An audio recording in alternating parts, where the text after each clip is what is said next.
में अच्छे नंबर कैसे लाएं। दोस्तों सिर्फ 5 मिनट इस वीडियो को देख लीजिएगा और आपकी तैयारी हो जाएगी। जी हाँ साथियों, सिर्फ 5 मिनट वीडियो को देखिएगा। दोस्तों मैं टाइम आपका ज़्यादा नहीं लूँगा, सीधे मैं पॉइंट पर आता हूँ। बीए में अच्छे नंबर कैसे लाएं। अगर आपने अभी तक कुछ भी नहीं पढ़ा है, ना तो सिलेबस पता है, ना तो आपके पास नोट्स है, ना तो सीरीज है, तो कोई बात नहीं दोस्तों। मैं आप सभी को कुछ ऐसे नोट्स, कुछ ऐसे प्रीवियस ईयर्स के क्वेश्चन बताने वाला हूं। अगर आप उनको फॉलो करते हैं तो आपके अच्छे नंबर जरूर आएंगे। जी हाँ दोस्तों, चलिए दोस्तों स्टार्ट करते हैं। टाइम को ज़्यादा स्पेंड ना करते हुए हम मुद्दे पे आते हैं। तो दोस्तों हम यहाँ पर बात करते हैं बीए में अच्छे नंबर कैसे लाएं। सबसे पहला पॉइंट है हमारा अपना सिलेबस जान लेते हैं।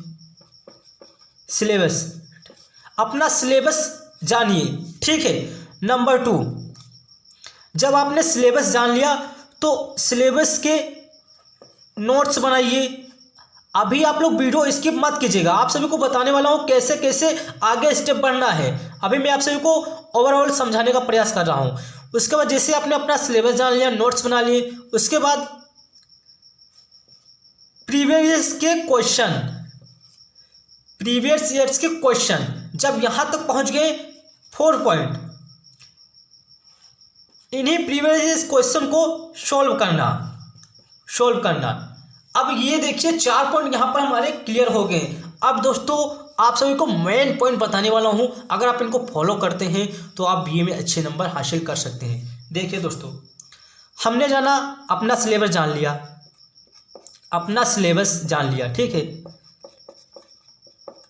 अब क्या हुई, यहां तक जब हमने अपना सिलेबस जान लिया, मैंने देखा अपने सिलेबस में देखा 10 इंपॉर्टेंट क्वेश्चन दिख रहे हैं, ठीक, जो कि बहुत लॉन्ग है, याद नहीं किया जा सकता, इतना लॉन्ग है। मैं इसको इजी करने वाला हूं। आपने देखा मेरे सिलेबस में 10 क्वेश्चन है लॉन्ग। मेरी बात को समझने का प्रयास कीजिएगा, मैं आपको समझाने का प्रयास कर रहा हूँ। आपने अपना सिलेबस देखा जिसमें कि इस सिलेबस में 10 लॉन्ग क्वेश्चन है। फॉर एग्जांपल आपको क्या करना है, बहुत ही बड़ा लॉन्ग क्वेश्चन, आपको क्या करना है, 1 पॉइंट नंबर 1 में आपको कुछ ऐसे मेन पॉइंट याद कर लेना है कि अगर मेन पॉइंट इस क्वेश्चन में क्या मेन पॉइंट है। जैसे कि शेर जंगल का राजा है, तो यहाँ पर देखिए जो शेर है वो कहाँ का राजा है, जंगल का, तो मेन पॉइंट क्या है, जंगल। तो फॉर एग्जांपल मैंने आपको समझाने का प्रयास किया है। वैसे यहाँ पर आपका 10 लॉन्ग क्वेश्चन है और आप चाहते हैं कि मैं इन 10 क्वेश्चन में कुछ ऐसे नोट्स या कुछ ऐसे पॉइंट्स याद कर लूँ जो कि मुझे पूरा रट्टा ना मारने पड़े। बस मुझे ये याद रहना चाहिए कि इस सिलेबस में, इस क्वेश्चन में मेन पॉइंट क्या है। अगर पेपर में आ जाता है इसको कैसे सोल्व करना है, तो आपको यहाँ पर क्या करना है, आपने अपना सिलेबस देख लिया और सिलेबस में देखा आपने 10 लॉन्ग क्वेश्चन है जो कि बहुत बड़े हैं, स्टार्टिंग में याद नहीं होता है, उसको छोटे छोटे खंडों में कैसे विभक्त करके हम याद करते हैं। फिर दूसरा पॉइंट देखिए, जब आपने देखा सिलेबस क्लियर हो गया, आपका सिलेबस आप जान गए कि हाँ मुझे ये पढ़ना है। सेकंड पॉइंट पे आ जाएंगे, हमने इसी सिलेबस से अपने खुद के नोट्स तैयार कर लिए। खुद के नोट्स मतलब जो लॉन्ग क्वेश्चन थे हमने अपनी भाषा में आप अपनी भाषा में उनको छोटे छोटे खंडों में याद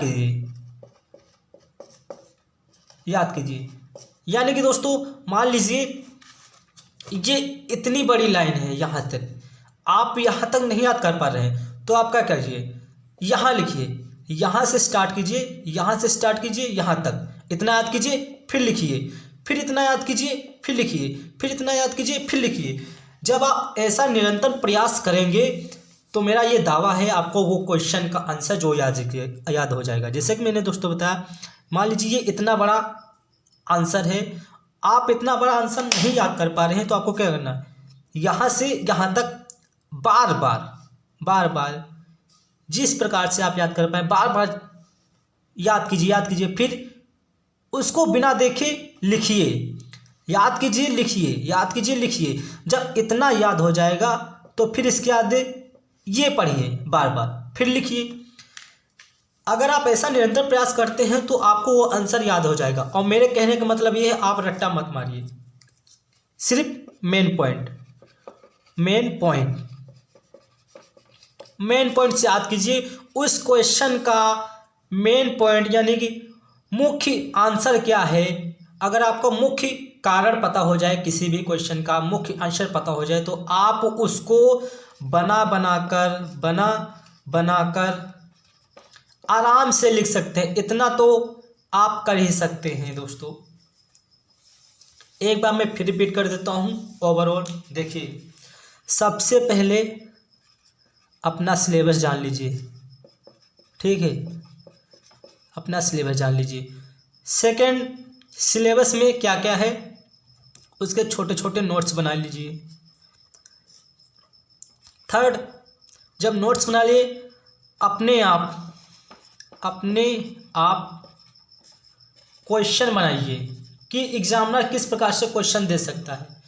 जब क्वेश्चन अपने आप बनाए तो आंसर भी आप अपने स्वयं से लिख सकते हैं कि अगर इस क्वेश्चन को, अगर ये इतना बड़ा है, इसको हम छोटे ही शब्दों में अगर इसका मेन पॉइंट बताकर इसको तुरंत फटाक से इसका आंसर सोल्व कर दे तो अच्छी बात रहेगी।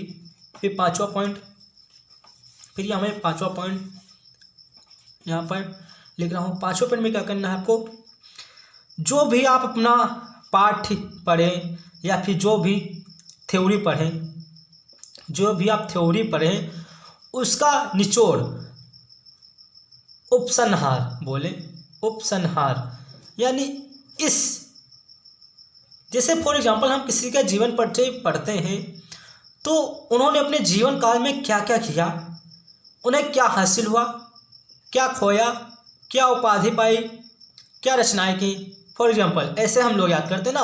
तो मुंशवानी यानी कि अगर कोई पूछे आपका नेम, जैसे फॉर एग्जांपल आपका नेम पूछता है तो फटाक से आप किसी का नेम बता सकते हैं। क्यों बता लेते? क्योंकि आपने उससे शॉर्ट तरीके से याद कर लिया। आई होप दोस्तों इस वीडियो को देखकर आप ये समझ गए होंगे कि जो हमारा सिलेबस है उसको कैसे तैयार करना है। मैंने इस वीडियो में ना कि कोई क्वेश्चन बताया, बस आपको ये बताने का प्रयास किया कि आप अभी बीए फर्स्ट ईयर के साथ रहें तो आपको ये कन्फ्यूजन होगी कि किस प्रकार क्वेश्चन आएगा। देखिए दोस्तों, जैसे हम पिछली कक्षाओं में पढ़ते चले आ रहे हैं वैसे सेम इसी में भी है। हमको पहले सिलेबस को पूरी भली बात से जान लेना है, फिर सिलेबस में क्या बताया गया खुद के नोट्स बनाने हैं। जब ऐसा करेंगे तो मेरा दावा है 75 में से 55 65 नंबर आराम से ले आएंगे, इससे नीचे तो आ ही नहीं सकता। आई होप दोस्तों वीडियो पसंद आएगी। वीडियो पसंद आए तो वीडियो को लाइक, चैनल को सब्सक्राइब कर दे। जय हिंद, वंदे मातरम।